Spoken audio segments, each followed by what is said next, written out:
Hi, I'd like to start the show with a song. It goes, New You. It may sound like something from Mork from Ork and Nanu Nanu or something, but each person has to find out for themselves, connects them to real guidance and a real education. Today we have Val and Claudie and I guess Komi from, is it Africa? It's from Komi Togo, Africa. Yeah. Are you there, Comey? Anyway, I don't see him yet. I'm going to give him a call, so I'm going to go away, and you can go, and I'll be right back. Yeah. Yeah. Well, there's lots of things we could talk about things that make sense and what is important, and words, trying to, what do you call it, understand what the words mean that we read or hear, and there's things that we have attachment to that sounds like keeps us in these psych realms.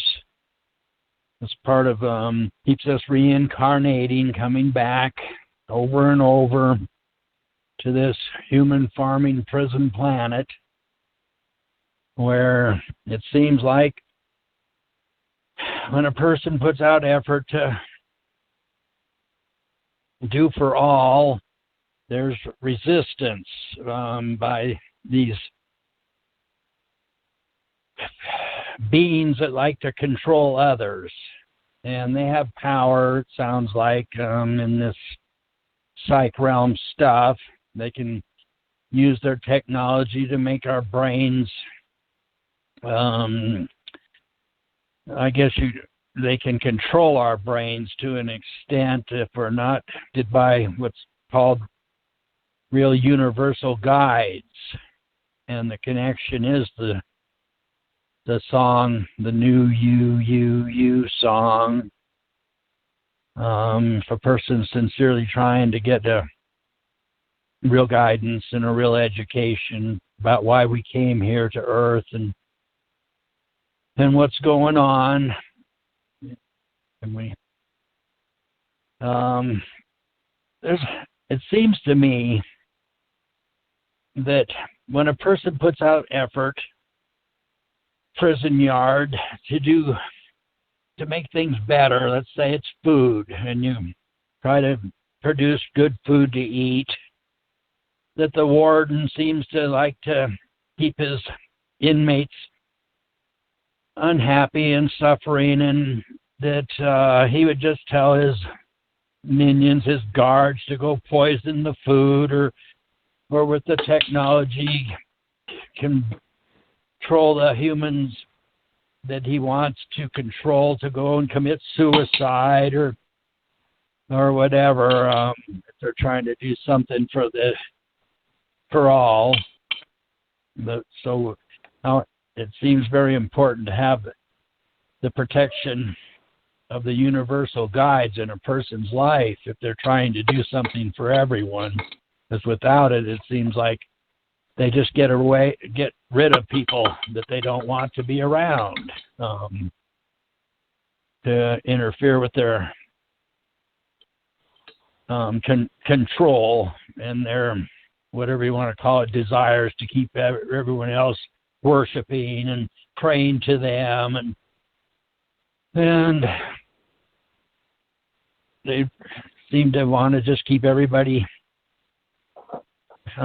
suffering, and they don't want us to have good, clean air, and they don't want us to have good, clean water, and they don't want us to have good, clean food.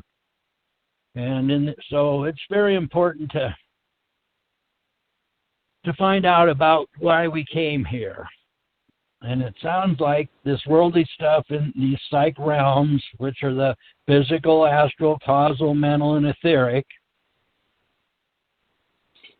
are just experiences that we are for us to learn what isn't real, so that we have a comparison to what is real. And that the important thing seems like to me isn't so much these mundane things in the psych realms as it is to be able to get into real universes where a person doesn't have controllers in their life, or they're free beings of real light.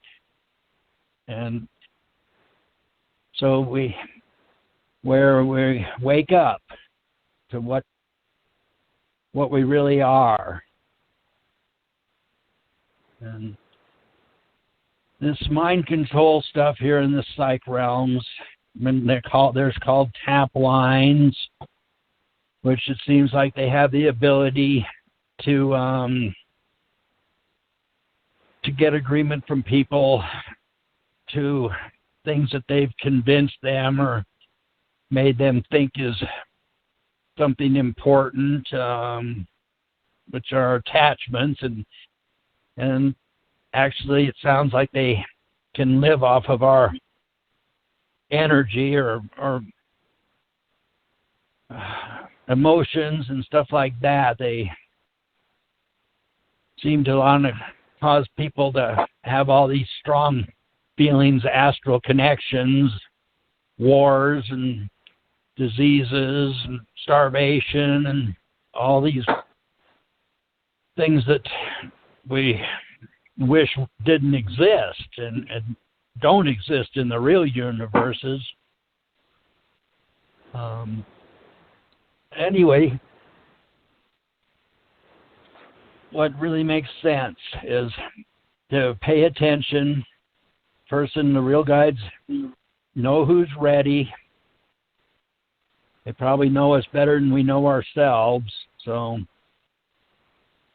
it's a very important connection to try for oneself, is the New You song, to see if you get real guidance and a real education. Maybe you'll be visited in your dreams by some of the guides.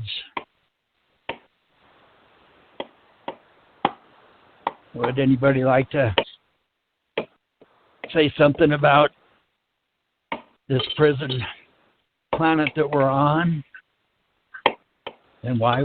Yeah, hi. Why it hi, is Tim. this way? Yeah. Hi, Val.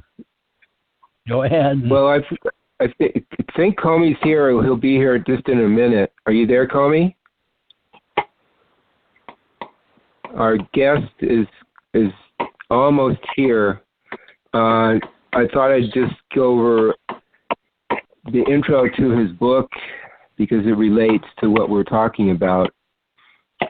We did book 2, Rise of the Hybrids, last week, and this week we're going backwards, but we're doing Rise of the Hybrids, book 1, There Is Life on Mars, today, and the author is Komi Toglo from Togo. And he's got a book on, you can buy it in PDF form and on Amazon. And I'll read you the intro here for it. And then maybe we can talk to him. Around October 2010, I started to have vivid dreams of different lives I was leading on various planets in our solar system, other galaxies and other planes of existence simultaneously. In multiple occasions, these dreams were showing me my current lifetime in what is now United States under different presidencies, with major changes starting with the end of the Clinton era. These changes were so dramatic, it prompted me to start writing Rise of the Hybrids, Book 1, There Is Life on Mars. It is my hope that readers of this book will be taken into their inner worlds and experience life beyond the physical body, themselves that man is a hybrid, a being composed of 2 parts. First is the original part, or inner self, which is pure light and sound. And second, the physical part or outer self, which is composed of the various bodies established on the different planes of existence. It is earlier evening around 6 p.m. Mars time. In the horizon, you can see all three moons aligned below the sun, which is now a beautiful red and golden disk.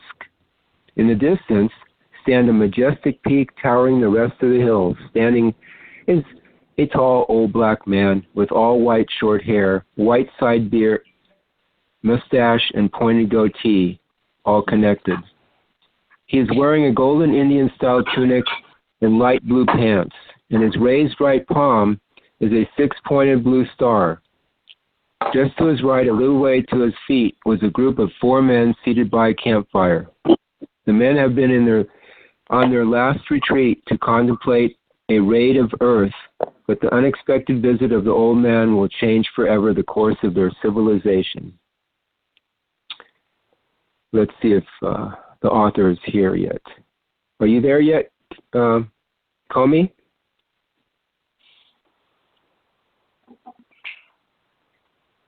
Not yet. Okay. Yeah, that sounds like he's pretty interesting. Are you there, Claudia? Yeah. I wonder if everything's working right. Well, I'm on Facebook with him. He said he's got to be back in a few minutes, so we're waiting for him. Uh-huh. Yeah. Is Claudia there? Can she talk too?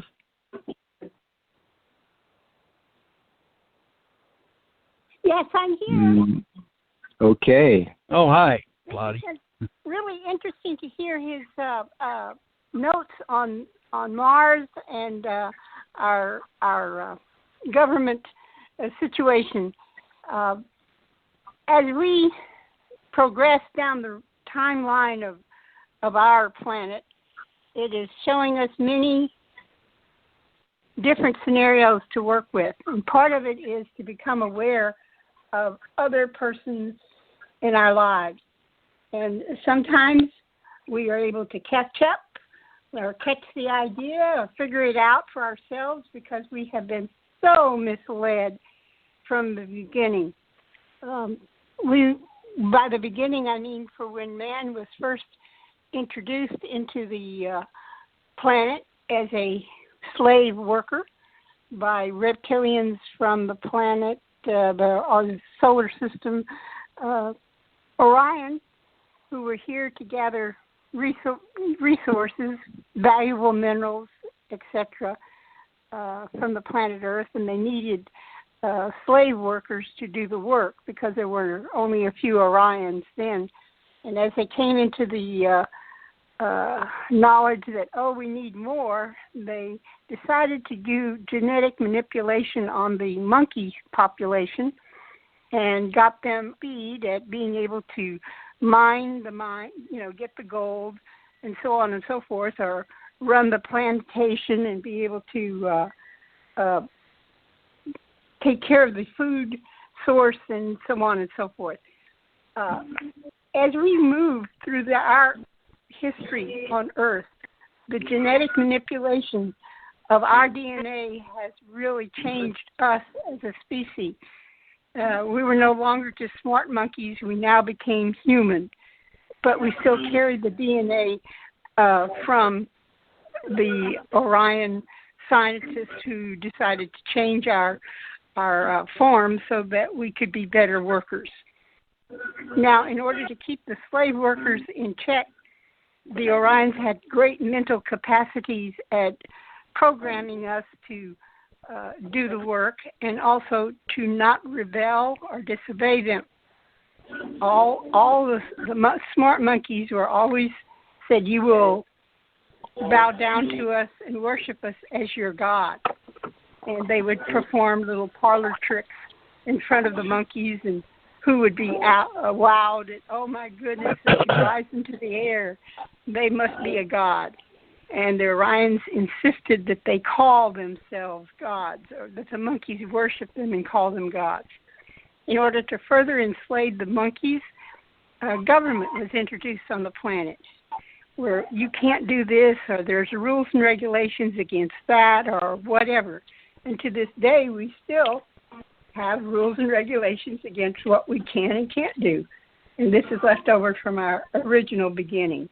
As we go along, we're becoming more sophisticated in figuring out what we can and can't get away with. We're not as dumb as we were. We're actually thinking human beings. And now we're getting into the point, oh, hey, this doesn't sound right. And when you get to that point, then there's a point where we can say, this doesn't quite ring true. And we begin a search or an investigation to find out what the backstory is. There's always backstories in every country on this planet, every government, every religion. And so it behooves us to find that backstory and see what's really being presented and to make a wise choice, make a difference, figure out something for ourselves. Thank you. Yeah, thanks, Claudie. Thanks, Claudie. If you're not talking, if you can mute, please, that'd be great. We're getting some interference here. But Comey is on right now. So, Comey, are you there? Oh, hi, guys. Sorry for the late check-in here. Yeah, hi. Okay. Yeah, there's getting still some music noise playing or something. Yeah. Yeah, it's not on my side. Okay. Let's see. Let me just a minute here. Okay. Yeah, I muted whoever was on here making the noise. They call me. Welcome to the show. I did the intro from your book. To you, actually. Okay. I did the intro for book one that you had on Amazon, and we were talking a little bit about it. So welcome to the show. And anything new going on with you? No, just I'm trying to. The book is going very well. Right now, I'm trying to translate everything into French because a lot of people from Africa are requesting it in French because of French-speaking countries in Africa. So that's what I'm working on now. And then I'm hoping by the end of the month, next month or so, I will be finished with that, and then it will be also on Amazon for the French-speaking countries. That's great. We had a request if you could slow down a little bit with your speech so we could understand. Oh, yeah. Yeah, just a little bit slower would be great. Yeah. I don't know if Tim or Claudia, do you have any questions for Comey? Yes, well, I'd like to hear more. Go ahead. Yeah. No, go ahead, Claudia. Just like to hear more of his interaction with the extraterrestrials on this planet, both in religion and government. Thank you.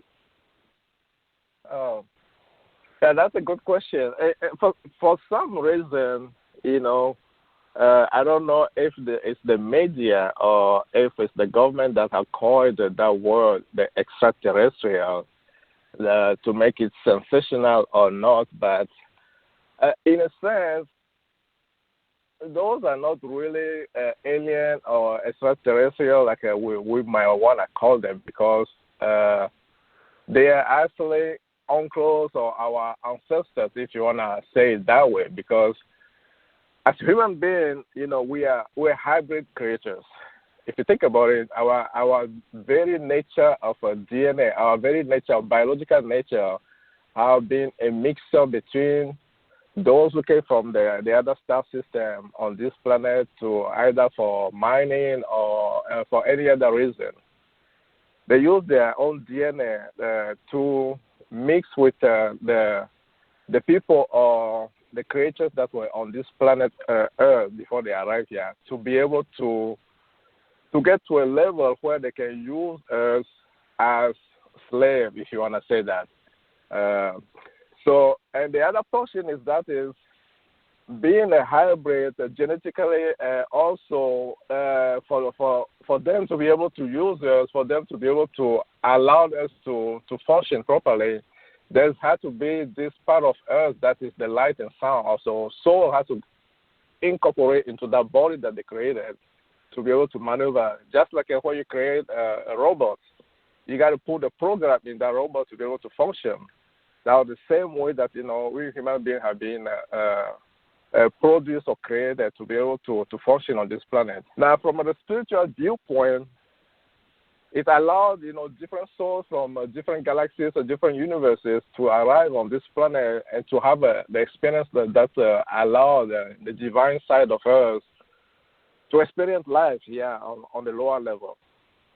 So, calling ourselves, human, and calling the other part of the galaxies, although aliens or extraterrestrial, is a little bit like calling your parents, not your parents, or they are from the other side.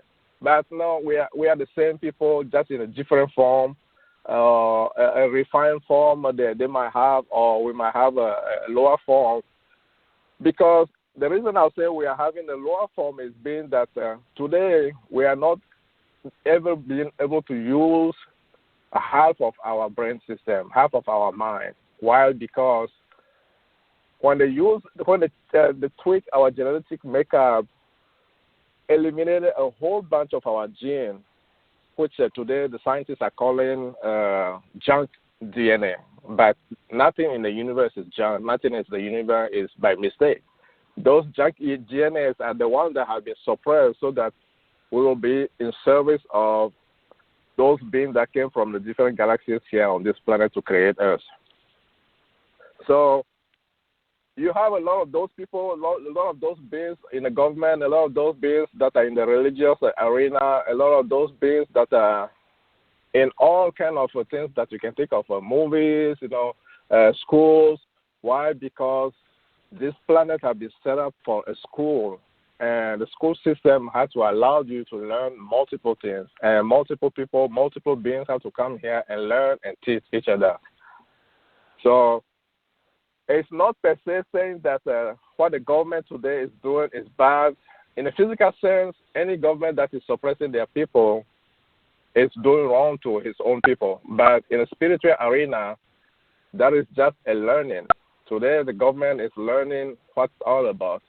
And when time will come, when we go back again to the beginning of time, you will notice that government is more inclined, government is more into being of service, government is more into learning the higher self, everything in a higher sense. We will start to learn that, this life is not just about collecting everything that we want, all the toys that we want.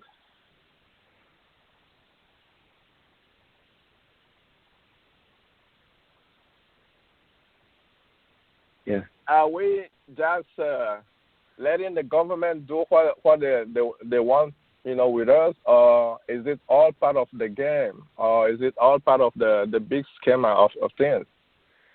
In my viewpoint, it is. It's all part of the bigger picture. Because how can one learn if there's no struggle, if there's no pain? And Earth is one of the schools that is the highest in pain, inflicting pain, so that we can learn very fast. Those beings that came out here, they have finished their things already. They came here, what they needed to do, they did. But now they left the planet behind with all the beings that can come and learn from this planet. And the divine creator was pleased to use this planet as a school ground for us to be able to learn and grow spiritually.